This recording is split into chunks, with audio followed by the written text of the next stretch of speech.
తెలిసో తెలియకో మాట అంటుంటారు. పంతులు గారు పాపం గోతిలో పడ్డారటండి అన్నారు అనుకోండి, అయ్యో పాపం అంటారు.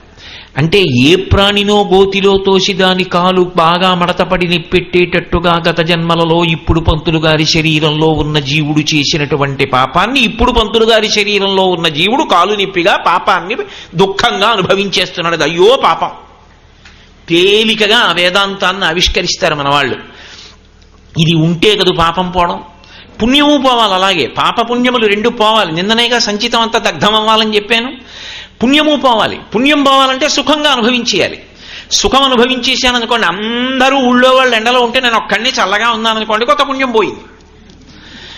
అందరూ నడిచెడుతుంటే నేను ఒక్కడిని చల్లగా ఉన్న వాహనంలో పెడుతున్నాను అనుకోండి, చేసిన పుణ్యం కొత్త పోయింది. ఎన్ని సుఖాలు అనుభవిస్తున్నానో అన్ని పుణ్యాలు పోతున్నాయి. ఇంకా నీకు కావాలంటే మళ్ళీ చేసుకోవాలి. లేదు అవి అయిపోతే